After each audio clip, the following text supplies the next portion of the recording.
Surah 17, Bani Israil, Children of Israel. In the name of Allah, the most merciful, the most compassionate.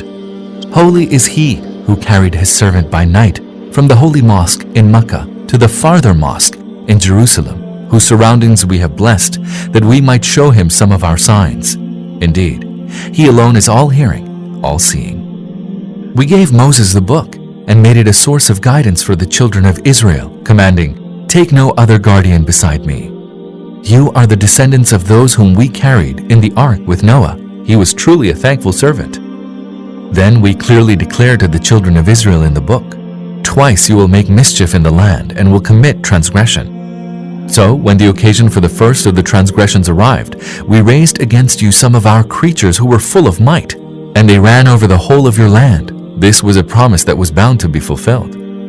Then we granted you an upper hand against them, and strengthened you with wealth and children, and multiplied your numbers. Whenever you did good, it was to your own advantage, and whenever you committed evil, it was to your own disadvantage. So, when the time of the fulfillment of the second promise arrived, we raised other enemies that would disfigure your faces and enter the temple of Jerusalem as they had entered the first time, and destroy whatever they could lay their hands on. Your Lord may well show mercy to you, but if you revert to your evil behavior, we shall revert to chastising you. We have made hell a prison for those who are thankless of Allah's bounties.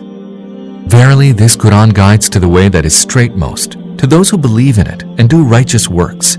It gives the good news that a great reward awaits them, and warns those who do not believe in the hereafter that we have prepared for them a grievous chastisement. Man prays for evil in the manner he ought to pray for good. Man is ever hasty. We have made night and day as two signs. We made the sign of the night devoid of light, and made the sign of the day radiant, that you may seek the bounty of your Lord and know the computation of years and numbers. Thus we have expounded everything in detail to keep everything distinct from the other. We have fastened every man's omen to his neck. On the day of resurrection, we shall produce for him his scroll in the shape of a wide open book, saying, "Read your scroll. This day you suffice to take account of yourself." He who follows the right way shall do so to his own advantage, and he who strays shall incur his own loss. No one shall bear another's burden, and never do we punish any people until we send a messenger to make the truth distinct from falsehood. When we decide to destroy a town, we command the affluent among them, whereupon they commit sins in it. Then the decree of chastisement becomes due against them, and thereafter we destroy that town utterly. Many a generation has been destroyed by our command since Noah's time. Your Lord is well aware and fully observant of the sins of His servants. If anyone desires immediate benefits, we hasten to grant whatever benefits we will in the present life to whomsoever we please, but thereafter we decree for him hell, wherein he shall burn, condemned and rejected. But he who desires the hereafter and strives for it in the manner he should, and is a true believer, his striving will come to fruition. To all of these, as well as those, we shall provide the wherewithal of this life in the present world by dint of your Lord's bounty, and from none shall the bounty of your Lord be withheld. See how we have exalted some above others in this world, and in the life to come they will have higher ranks and greater degrees of excellence over others. Do not set up any other God with Allah, lest you are rendered humiliated and helpless. Your Lord has decreed, 1. Do not worship any but Him. 2. Be good to your parents, and should both or any of them attain old age with you, do not say to them even "Fie," neither chide them, but speak to them with respect. And be humble and tender to them, and say, "Lord, show mercy to them, as they nurtured me when I was small." Your Lord is best aware of what is in your hearts. If you are righteous, He will indeed forgive those who relent and revert to serving Allah. 3. Give to the near of kin his due, and also to the needy and the wayfarer. 4. Do not squander your wealth wastefully. For those who squander wastefully are Satan's brothers, and Satan is ever ungrateful to his Lord. 5. And when you must, turn away from them, that is, from the destitute, the near of kin, the needy, and the wayfarer, in pursuit of God's mercy, which you expect to receive, then speak to them kindly. 6. Do not keep your hand fastened to your neck, nor outspread it, altogether outspread, for you will be left sitting rebuked, destitute. Certainly, your Lord makes plentiful the provision of whomsoever He wills, and straightens it for whomsoever He wills. He is well aware and is fully observant of all that relates to His servants. 7. Do not kill your children for fear of want. We will provide for them and for you. Surely, killing them is a great sin. 8. Do not even approach fornication, for it is an outrageous act and an evil way. 9. Do not kill any person whom Allah has forbidden to kill, except with right. We have granted the heir of him who has been wrongfully killed the authority to claim retribution. So let him not exceed in slaying. He shall be helped. 10. And do not even go near the property of the orphan, except that it be in the best manner till he attains his maturity. 11. And fulfill the covenant, for you will be called to account regarding the covenant. 12. Give full measure when you measure, and weigh with even scales. That is fair and better in consequence. 13. Do not follow that of which you have no knowledge. Surely, the hearing, the sight, the heart, each of these shall be called to account. 14. Do not strut about in the land arrogantly. Surely you cannot cleave the earth, nor reach the heights of the mountains in stature. The wickedness of each of that is hateful to your Lord. That is part of the wisdom your Lord has revealed to you. So do not set up any deity beside Allah, lest you are cast into hell, rebuked and deprived of every good. What, has your Lord favored you with sons and has taken for himself daughters from among the angels? You are indeed uttering a monstrous lie. We have expounded the truth in diverse ways in this Qur'an, that they might take it to heart, but all this only aggravates their aversion. Say, O Muhammad, had there been other gods with him, as they claim, they would surely have attempted to find a way to the Lord of the throne. Holy is He and far above all that they say. The 7 heavens, the earth, and all that is within them give glory to Him. There is nothing but gives glory to Him with His praise, though you do not understand their hymns of praise. He is most forbearing, exceedingly forgiving. When you recite the Qur'an, we place a hidden barrier between you and those who do not believe in the hereafter.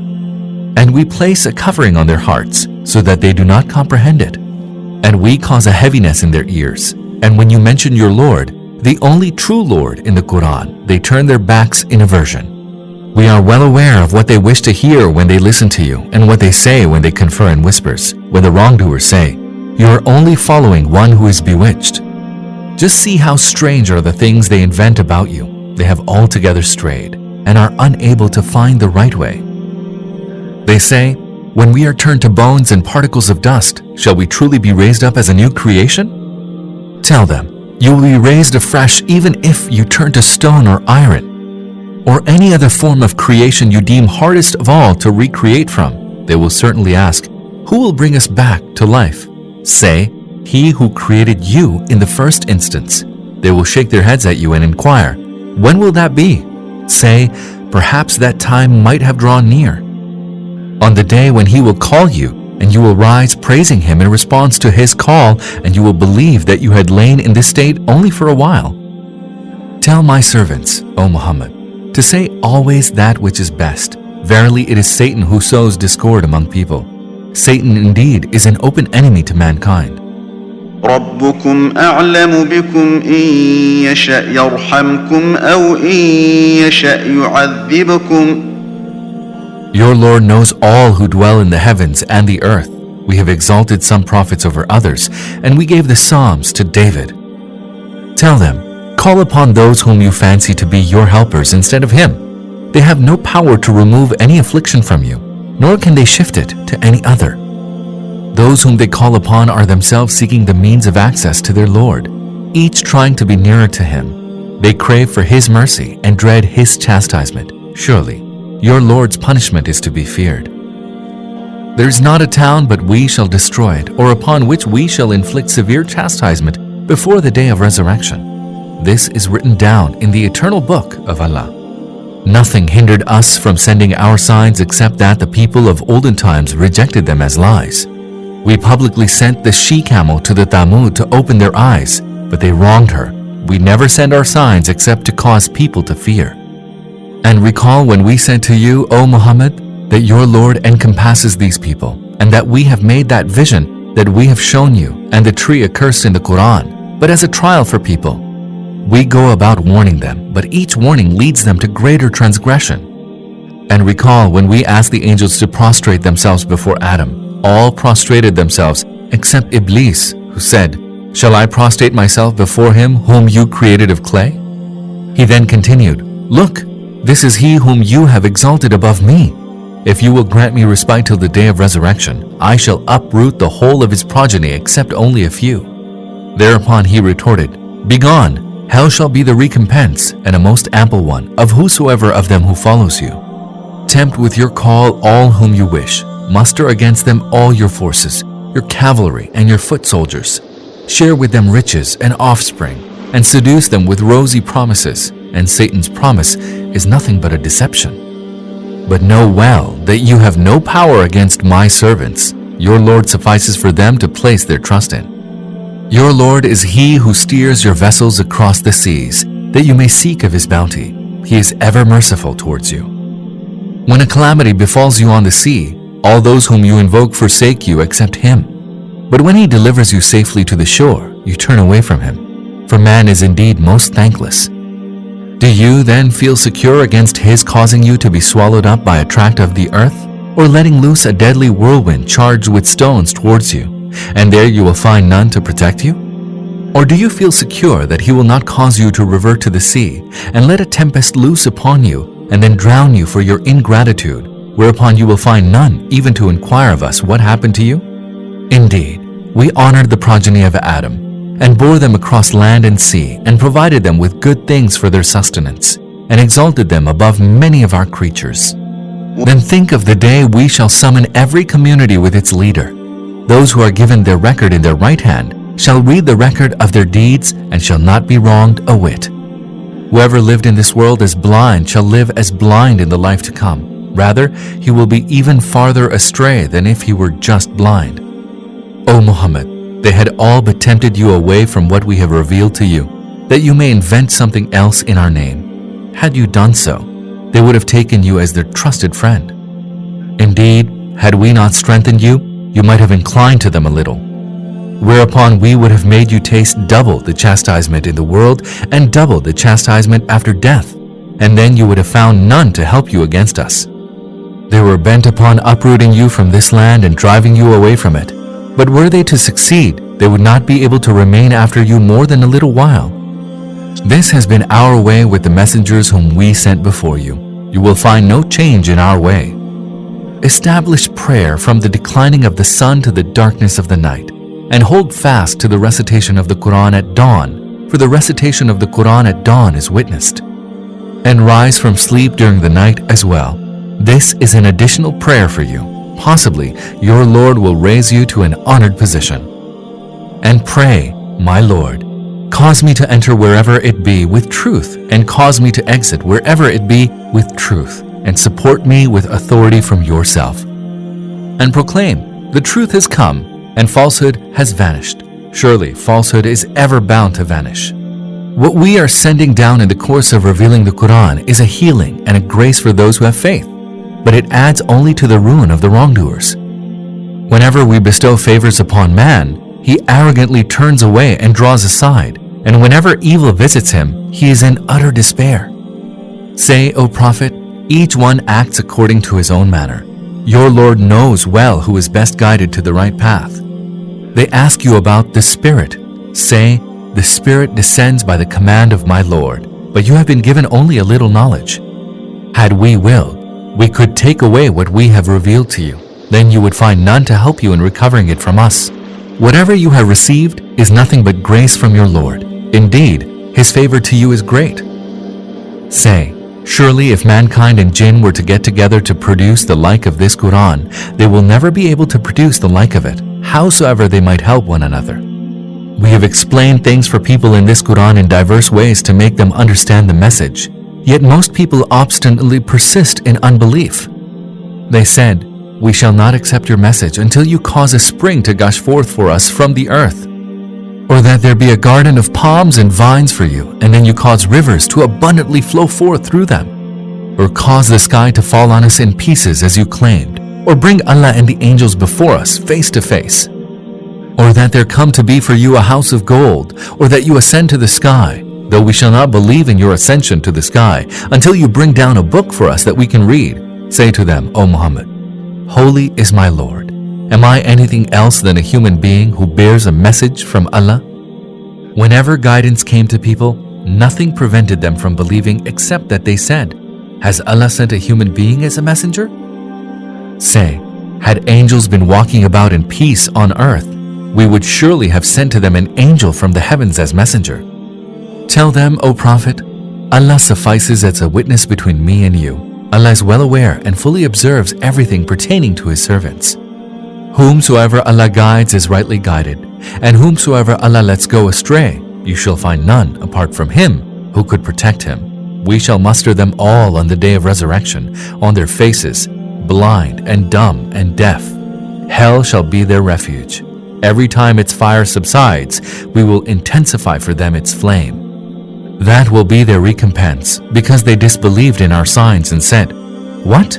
When we shall be reduced to bones and particles of dust, shall we be raised again as a new creation? Have they not perceived that Allah, who has created the heavens and earth, has the power to create the like of them? He has fixed a term for them about which there is no doubt, and yet the wrongdoers obstinately persist in unbelief. Tell them, O Prophet, even if you owned the treasures of my Lord's mercy, you would have held them back for fear of spending them. Man is indeed ever niggardly. We granted Moses 9 clear signs. Ask the children of Israel about that. When these signs came forth, Pharaoh said to him, Moses, I think that you are bewitched. Moses replied, You know well that no one but the Lord of the heavens and the earth has sent these as eye-opening proofs. I truly think, O Pharaoh, that you are indeed doomed. At last, Pharaoh decided to uproot Moses and the children of Israel from the land, but we drowned him together with all who were with him. And thereafter we said to the children of Israel, Now dwell in the land, but when the promised time of the hereafter comes, we shall bring you all together. We have sent down the Qur'an with the truth, and it is with the truth that it has descended. And we have not sent you but to proclaim good news and to warn. We have revealed the Qur'an in parts, that you may recite it to people slowly and with deliberation, and for that reason, we have revealed it gradually to suit particular occasions. Tell them, O Prophet, whether you believe in it or do not believe. But when it is recited to those who were given the knowledge before its revelation, they fall down upon their faces in prostration and say, Glory be to our Lord. Surely the promise of our Lord was bound to be fulfilled. And they fall down upon their faces weeping, and their humility increases when the Qur'an is recited to them. Say to them, O Prophet, call upon Him as Allah, or call upon Him as Al-Rahman. Call Him by whichever name you will. All His names are beautiful. Neither offer your prayer in too loud a voice, nor in a voice too low, but follow a middle course. And say, All praise be to Allah, who has neither taken to Himself a son, nor has He any partner in His kingdom, nor does He need anyone out of weakness to protect Him. So glorify Him in a manner worthy of His glory.